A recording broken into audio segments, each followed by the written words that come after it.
સ્વામી, મંદિરની જ વાત ચાલે છે તો મારે એક વસ્તુ જાણવું છે, કારણ કે આપ BAPSમાં મંદિરની સેવામાં કાર્યરત છો, કે મંદિરની જે જમીન નક્કી થાય કે આ જગ્યાએ મંદિર કરવું છે, તો ત્યાંથી લઈને જે મંદિરની પ્રાણ પ્રતિષ્ઠા થાય, મૂર્તિની પ્રાણ પ્રતિષ્ઠા થાય, એ આખી પ્રોસેસ શું હોય છે? મૂળ તો અતિ અગત્યનું છે એ શ્રદ્ધા છે. હું શ્રદ્ધાથી શરૂઆત કરીશ. મંદિર એ કોઈ આર્કિટેક્ચરનો કે એન્જિનિયરિંગનો જ વિષય નથી. એ સૌથી પહેલો તો શ્રદ્ધાનો વિષય છે. તો જ્યાં મંદિર થાય છે ત્યાં શ્રદ્ધાળુઓ ન હોય તો મંદિરનો પણ મંડાતો નથી. સાચી વાત છે. એટલે હું BAPS સંસ્થાની પહેલા વાત કરી લઉં તો પરમ પૂજ્ય પ્રમુખ સ્વામી મહારાજે 1200 કરતા વધારે મંદિરોના નિર્માણો વર્લ્ડમાં કર્યા છે.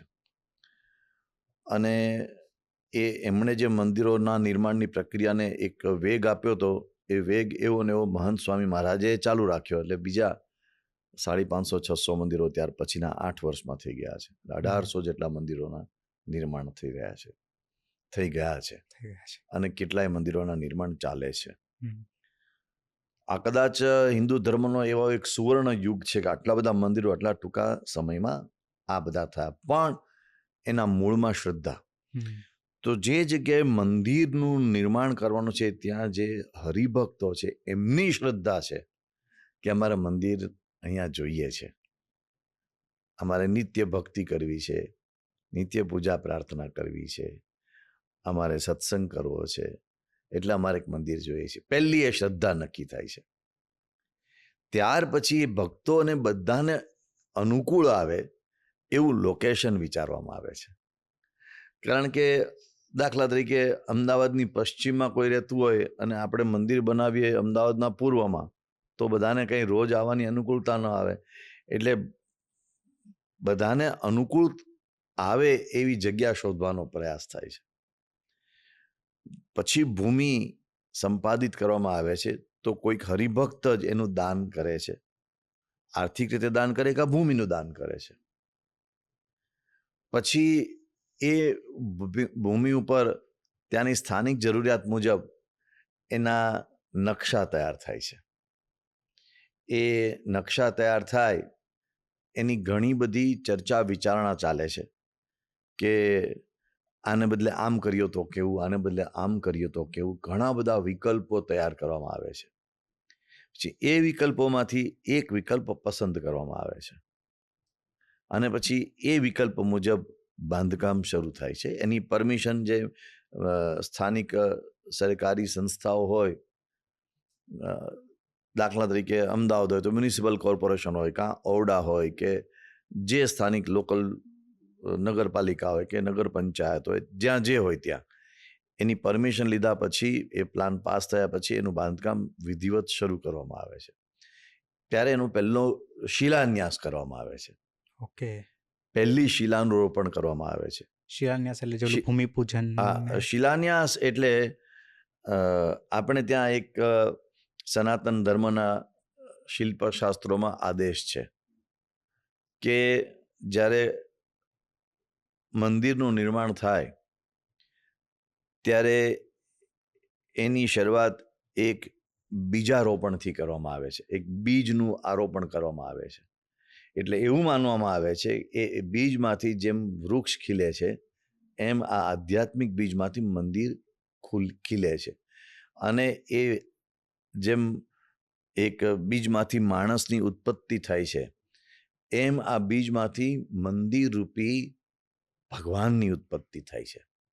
એટલે મંદિરને આપણે ત્યાં અંગ ઉપાંગો સાથે ભગવાનના સ્વરૂપ તરીકે પૂજવામાં આવે છે. એટલે દાખલા તરીકે ધજા છે તો ભગવાનના મસ્તકની ચોટી છે, પછી શિખર છે તો એનું મસ્તક છે, પછી અધિષ્ઠાનમ જાનુ મંડલમ એટલે કે એનું જે પીઠ છે તો એની જાંઘ છે, પછી ઉપપીઠમ કર્ણાકારમ એટલે એ જે એની ઉપપીઠ છે એના 2 હાથ છે. એમ અલગ અલગ બધા અંગ ઉપાંગોને ભગવાનના શરીરની ઉપમા આપવામાં આવી છે. રાઈટ. મેં આનું કીર્તન બી સાંભળ્યું છે. આઈ થિંક આવો નિરખીએ મંદિર. હા, બરાબર છે. તો એ આપણા શાસ્ત્રોમાં મેં હમણાં કીધું ઉપપીઠમ ચરણાકારમ વગેરે એ મંત્રો દ્વારા એ સ્પષ્ટ કરવામાં આવ્યું છે કે એ જે બીજનું રોપણ થાય છે એમાંથી એક સાક્ષાત ભગવાનની આકૃતિ રૂપે જ મંદિર વિકસે છે. આપણી અક્ષર પુરુષોત્તમ દર્શન પરંપરા મુજબ કહીએ તો આપણે એને બ્રહ્મનું સ્વરૂપ કહીએ છીએ. એ બ્રહ્મની અંદર પરબ્રહ્મ સ્થાપિત થાય છે. એટલે એ પહેલું જે બીજારોપણ કરવામાં આવે છે ને એ વખતે એક નાની લોટી મૂકવામાં આવે છે. એ લોટી જેને આપણે નિધિ કુંભ કહીએ છીએ, એ નિધિ કુંભ પહેલી શિલા, પહેલો પથ્થરનો ટુકડો મૂકવામાં આવે છે જેને બ્રહ્મશિલા કહે છે. એ પહેલો પથ્થરનો ટુકડો મૂકવામાં આવે એને આપણે શિલાન્યાસ કહીએ છીએ. ત્યારથી મંદિરનું બાંધકામ શરૂ થાય છે. એના ઉપર ફાઉન્ડેશન ભરવામાં આવે.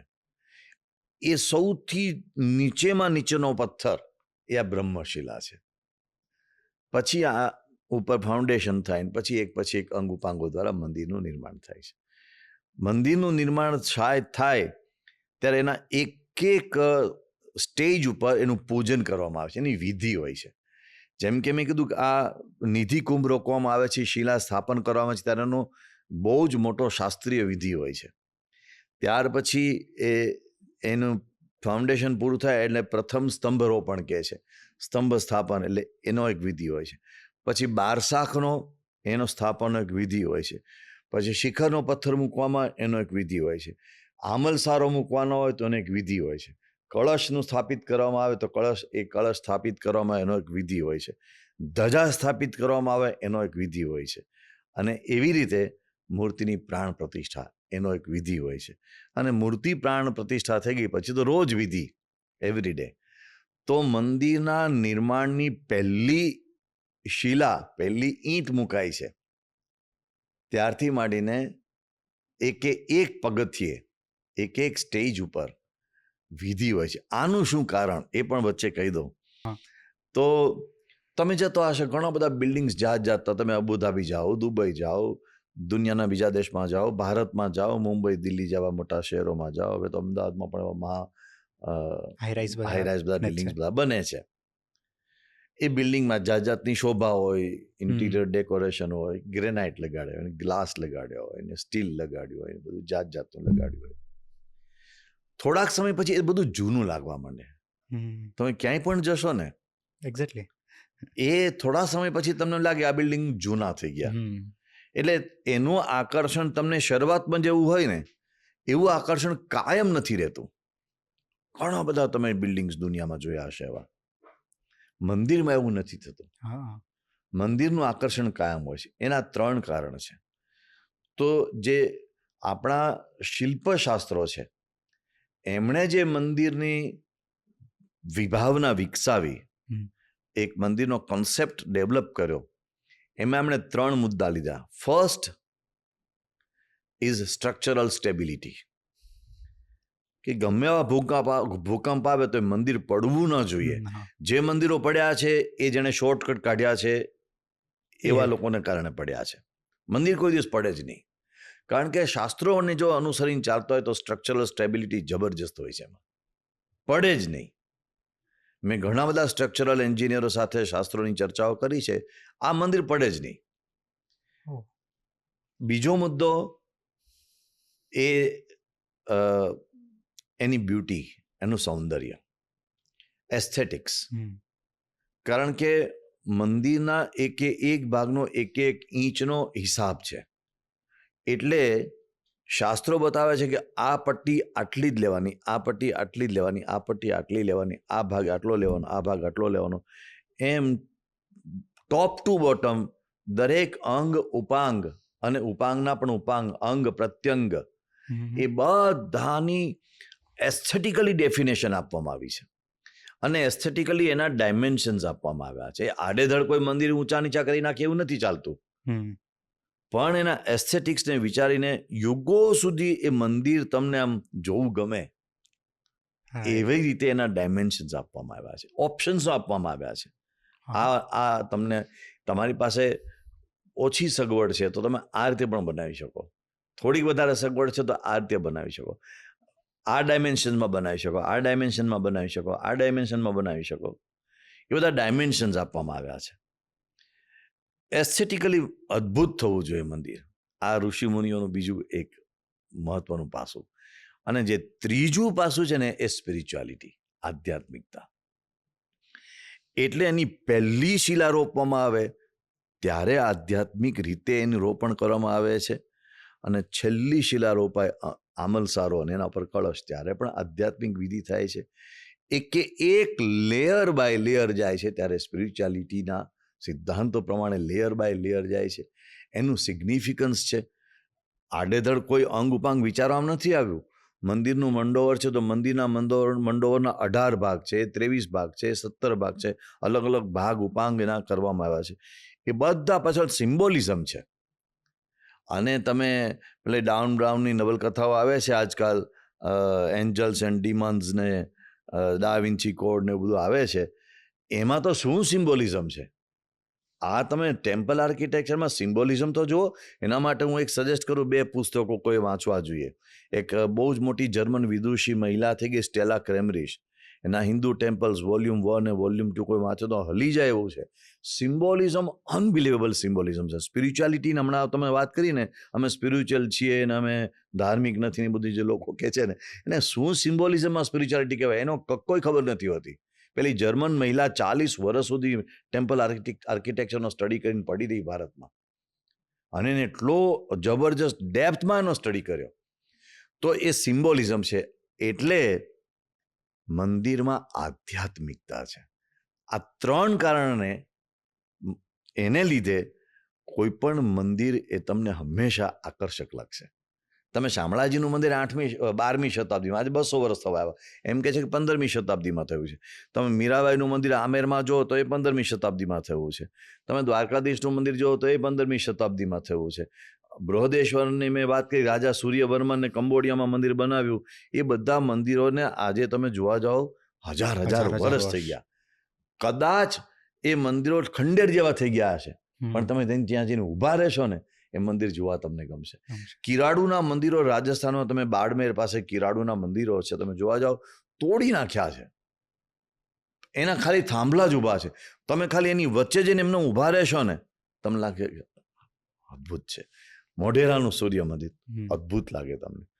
તો એ હિન્દુ ટેમ્પલ આર્કિટેક્ચરની વિશેષતા રહી છે. અને એના કારણમાં આપણા આ ઋષિમુનિઓ જે શિલ્પશાસ્ત્રો વિકસાવ્યા છે, એમાં અમે 3 બાબતો કહી. First is structural stability, second is aesthetics and beauty, and third is spirituality. એ જ કારણથી સ્વામી, જ્યારે આપણે ઘરે બી મંદિર છે અને મંદિર પણ છે, બરાબર, પણ જ્યારે મંદિરે જઈએ ત્યારે જે શાંતિનો જે અનુભવ થાય છે, જે ફીલ થાય છે, એ ત્યાં જ થાય છે. હા, સાચી વાત છે. અને પ્રમુખ સ્વામી મહારાજે અક્ષરધામ બનાવ્યા, ગાંધીનગરમાં બનાવ્યું, દિલ્હીમાં બનાવ્યું, રોબિન્સવિલમાં એમણે બનાવ્યું, અને ત્યાર પછી મહંત સ્વામી મહારાજે એની પ્રાણ પ્રતિષ્ઠા કરી. અત્યારે સુરતમાં અક્ષરધામનું નિર્માણ ચાલી રહ્યું છે. બીજા ઘણા બધા એમણે સેંકડો બધા મંદિરો બનાવ્યા છે. તો પ્રમુખ સ્વામી મહારાજ હંમેશા એક વાત અમને બધાને બહુ જ આગ્રહપૂર્વક કહેતા, શાસ્ત્ર પ્રમાણે મંદિર બનાવવું છે. નહીતર તો ઘણી બધી આધુનિક કલ્પનાઓ થઈ શકે છે, પણ શાસ્ત્રીય પરંપરા પ્રમાણે બનાવવું છે. અને એના કારણે એ મંદિરો આજે યુનિવર્સલ આઇકોનિક ટેમ્પલ્સ બન્યા છે.